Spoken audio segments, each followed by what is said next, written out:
Sir வணக்கம் sir. Sir வணக்கம் sir. சொல்லுங்க சார். அமைச்சர் நேருவுக்கு எதிராக 2வது முறையாக பார்த்தீங்கன்னா, அமலாக்கத்துறை கடிதம் குடுத்திருக்காங்க சார். கிட்டத்தட்ட 1020 கோடி இந்த முறை வந்துட்டு அவர் லஞ்சம் வாங்கியதாக ஆமா கடிதத்தில சார். குறிப்பிட்டிருக்காங்க.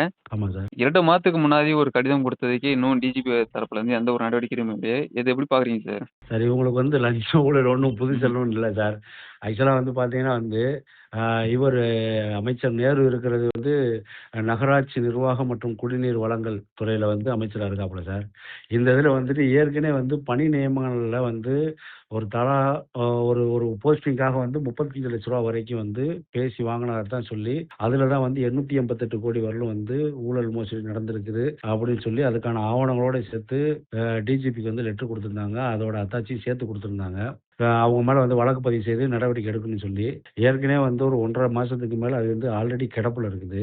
இந்த சூழ்நிலையில இப்ப திரும்பவும் அதே துறையில டெண்டர் குடுக்குறது. டெண்டர் பூராமே அவங்களோட ரிலேட்டிவ் மூலமா ப்ரீ ஃபிக்ஸ் அதாவது எப்படின்னா டெண்டர் இன்னாருக்கு தான் போகணும்னு முன்னக்கூட்டியே பேசி வச்சு செஞ்சு அவங்களுக்கு டெண்டர் குடுக்குறது. அந்த டெண்டர் குடுக்குறதுக்கு இவங்களோட சொந்தக்காரங்க மூலமாவும், இவருக்கு தெரிந்தவர்கள் மூலமாவும் ஒரு 7.5% இருந்து 10% வரலும் லஞ்சமா வாங்கிக்கிட்டு அவங்களுக்கே டெண்டர் குடுக்குறது. இந்த மாரியான முறைகேடுகள் பண்ணி இந்த முறைகேடுகள்ல மட்டுமே இப்ப சமீபத்தில 1020 கோடி ஊழல் வாங்கியிருக்காரு. அந்த பணத்தையும் ஹவாலாவாவையும் இது போக வெளிநாடுகள்ல வேற ஒரு இதா முதலீடு பண்ணதாவும், வெளிநாடுகள்ல பரிவர்த்தனை நடந்ததாவும், இதுக்கான WhatsAppல உள்ள இந்த மெசேஜ் அனுப்புனது செஞ்சது. இது இவரோடது மட்டுமில்ல, இவரோட நெருங்கின வட்டத்துல உள்ளவங்க.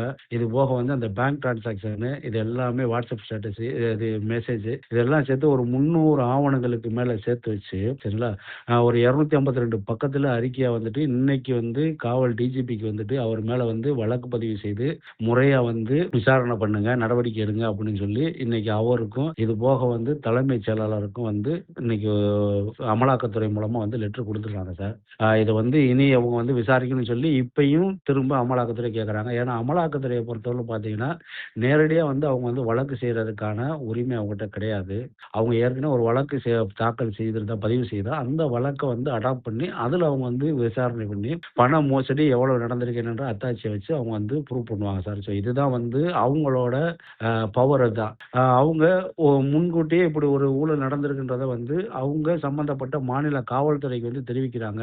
ஒரு மாநில காவல்துறை நேர்மையா நடந்துக்கிற பட்சத்துல ஏன்னா கொடுக்கறதும் அரசாங்க நிர்வாகம் தான், பதிவு செய்ய போறதும் அரசாங்க நிறுவனம் தான். என்ன பிரச்சனைனா கொடுக்கறது மத்திய அரசோட ஒரு நிறுவனம் அப்படின்ற ஒரு காரணத்தினால மாநில அரசு 2வது ஒரு அமைச்சரா இருக்கனால அவரு தான் கிட்டத்தட்ட உள்துறையே அவர் கையில வச்சிருக்க கணக்குல இருக்கறனால அவர் மேல எந்த ஒரு வழக்கும் பதிவு செய்யாம பர்பஸாவே காவல்துறை ஏற்கனவும் கிடப்புல வச்சிருக்காங்க. இதையும் கிடப்புல வைக்காம செய்வாங்கன்னு நம்ம நம்புறோம். அப்படி செய்யாத பட்சத்துல அமலாக்கத்துறை அநேகமாக உயர்நீதிமன்றத்தை நாடி அதன் மூலமா ஒரு டைரக்ஷன் ஒண்ணு வாங்கி வழக்கு பதிவு செய்ய சொல்ல வைக்கிறதுக்கு வாய்ப்பு இருக்குன்னு சொல்லி நம்ம நம்புறோம் சார். அந்த 888 கோடியிலே பார்த்தீங்கன்னா, அது மத்திய அரசு வெண்ணெய் காழ்ப்புணர்ச்சினால இந்த மாரி பழி வாங்குறாங்க அப்படின்னு சொல்லியிருந்தாரு. மறுப்பும் தெரிவிச்சிருந்தாரு. அவ்வளோலாம் நடக்கல. எதுவுமே நடக்க கிடையாதுன்னு. இப்ப என்ன சார் இதுக்கு பதில் சொல்லுவாரு? சார் வாயில சொல்றது எல்லாத்தையும் பண்ணிட்டு பண்ணலன்னு தானே சொல்றாரு. எந்த திருடன் நான் திருடனேன்னு ஒத்துக்கிட்டு இருக்கேன். என்ன இவங்க டிஎம்கே ஆட்சி டிஎம்கேல உள்ள ஏதாவது ஒரு அமைச்சர் ஏதாவது ஒரு அமைச்சரை சொல்லுங்க. என்ன அவர் லஞ்ச ஊழல்ல ஈடுபடல அப்படின்னு சொல்லி இவங்களுக்கு ஏதாவது ஒரு அமைச்சர் மேல குற்றச்சாட்டு இல்லாத அமைச்சர் இருக்காங்களா? இவங்களோட வேலையே அரசியலுக்கு வந்தோமா, பொறுப்பு வாங்கணுமா, அமைச்சரா இருந்தோமா, எவ்வளவு தூரம் கல்லா கட்டலாம். அது அமைச்சர் மட்டத்துல மட்டும் இல்ல, எம்எல்ஏ மட்டத்துல மட்டும் இல்ல, கீழே அவங்களோட கட்சியில இருக்க நிர்வாகி வரைக்கும் அவங்களோட முழு வேலையே இதுதான். இவங்களோட சேர்ந்து அதிகாரிகளும் சேர்ந்து துணை போறதா இங்க பிரச்சனை. இப்ப அமலாக்கத்துறை கூட்டத்துல பாத்தீங்கன்னா கே.என். நேரு பிளஸ் சம்பந்தப்பட்ட அதிகாரிகளோட பட்டியலையும் சேர்த்து தான் கொடுத்திருக்காங்க. ஆனா இவரு அமைச்சரா இருக்கனால காவல்துறை தயங்குது அப்படின்னு சொல்லி நமக்கு தெரியுது சார். அவரு சொல்றதெல்லாம் அது ஒண்ணுமே இல்ல சார். திருட்டு பையன் திருடிட்டு திருடன்னு தான் திருடன்னு என்னைக்கு சார் ஒத்துக்கிட்டு இருந்திருக்கேன். அதான் சார். சார் அது மட்டுமா சார், இவங்க கட்சி மட்டும் இல்ல சார், இவங்க குடும்பமே அப்படித்தான். இன்னைக்கு மதுரையில மூக்க அழகிரின்னு சொல்லி ஸ்டாலினோட அண்ணன் இருக்காப்புல. அவர் அவரோட காலகட்டத்துல இங்க மதுரை திருமங்கலத்துல திருமங்கலம் பக்கத்துல இருக்க ஒரு கிராமத்துல விநாயகர் கோயில் பக்கத்துல இருக்க ஒரு கோயில் இடத்த முறைகேடா அதாவது ஒரு ஒரு ஒரு பிரைவேட்டோட இடம் ஒரு 44 சென்ட் கிட்ட அதாவது அபகரிப்பா நிலத்தை அபகரிச்சு எடுத்திருக்காங்கன்னு சொல்லி அவர் மேல வழக்கு சேர்த்து ஒரு 7 பேர் மேல வழக்கு பதிவு செய்து குற்ற வழக்கு நிலுவையில் இருக்கு. அந்த வழக்குல இருந்து தன்னை விடுவிங்க. நான் வந்து அதாவது எனக்கும் அந்த குற்ற வழக்குக்கும் சம்மந்தம் இல்ல அப்படின்னு சொல்லி அழகிரி அவர்கள் வந்து வழக்குல இருந்து விடுவிக்க சொல்லி ஏற்கனவே உயர்நீதிமன்றத்துல விடுவிப்பு வழக்கு, அதாவது குவாஷ்ன்னு சொல்லுவாங்க. குவாஷ் பெட்டிஷன் ஃபைல் பண்ணாரு. அந்த குவாஷ் வந்து ஆல்ரெடி டிஸ்மிஸ் ஆச்சு. அதுல அப்பீல் பண்ணாரு. அதுவும் டிஸ்மிஸ் ஆச்சு.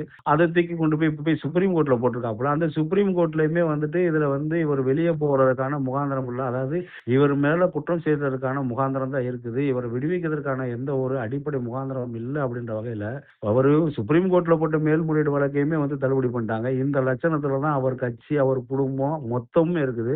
ஆக மொத்தம் தமிழகத்துக்கு ஊழலுக்கு வந்து பேர் போன கட்சி டிஎம்கேல அவரோட அப்பா எங்க கருணாநிதி காலத்துல தொட்டு இன்னைக்கு வரைக்கும் வந்து அவங்களோட ஊழலுக்கு வந்து கொஞ்சம் கூட குறைவு இல்ல. அதனால வந்து இவங்க ஊழல் பண்றது புதுசெல்லாம் ஒண்ணும் இல்ல சார். அவரோட அமைச்சர்கள் வந்து எல்லாருமே இப்படிதான் சார் இருக்காங்க.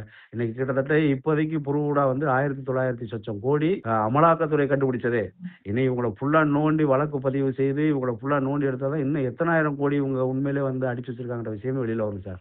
மீண்டும் இணைந்து பேசும் தகவல் கொடுத்தமைக்கு நன்றிங்க sir. Thank you sir. Thank you sir.